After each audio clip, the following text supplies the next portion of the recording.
Hello everybody, this is Tim here again, another review, this time for Marvel's The Runaways, which was actually 3 seasons.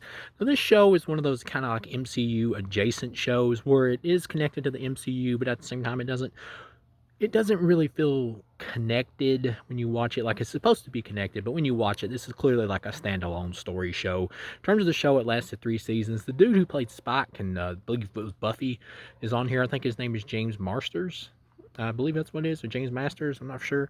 But he's in here as one of the fathers of one of the kids in this, and it's pretty much called The Runaways because the kids find out that their parents are secretly evil, basically in some kind of like crazy cult where they're like sacrificing people to this alien or whatever so he can keep rejuvenating his body, I guess is what it is.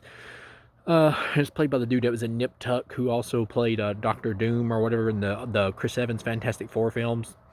Um, the kids run away, but they all some of them actually have like abilities and powers. Like the Asian girl in this, who is from the Marvel comics, whose name is Nico.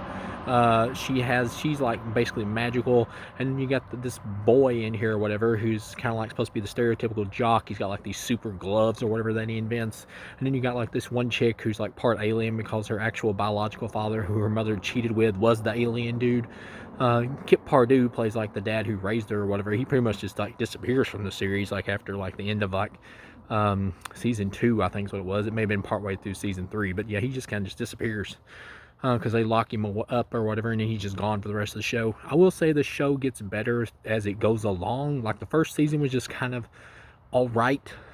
Season 2 and 3 I felt like were stronger, but after they defeat like the alien villain or whatever, though, by the time they get up to like partway through season 3, and it becomes more about like magic, they actually bring in the character Morgan Le Fay, who I'm actually used to being in like DC comics, but they bring her in here and she's played by Elizabeth Hurley.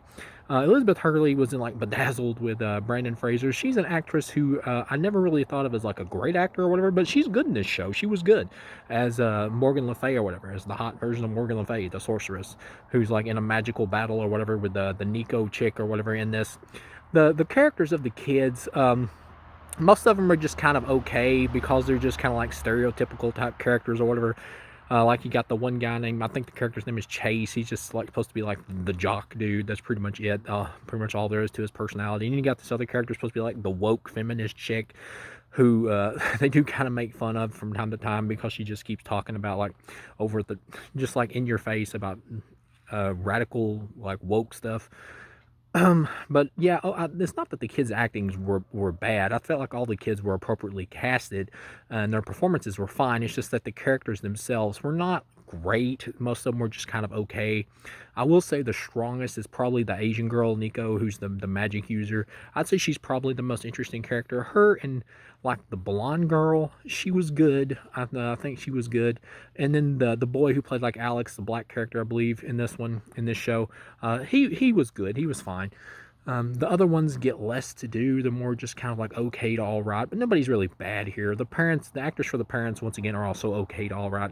I will say this, the parents are pretty much scumbags as we find out more throughout the show, and by the end, some of them die, but not all of them. I kind of felt like maybe all of them probably should have died here because they all are pretty much pieces of shit because they have been like helping this evil alien dude. So none of them are really good people, even though some of them do start to kind of redeem themselves a little more as we go throughout the series. Uh, Overall, I'd give this a 3 out of a possible 5. This was good as a whole, the 3 seasons that we got. I liked it. I didn't love it. It is supposed to be canon to the Marvel Universe, the MCU, but at the same time, it's a complete standalone show. You could easily watch this or not watch this, and you could still easily follow the MCU.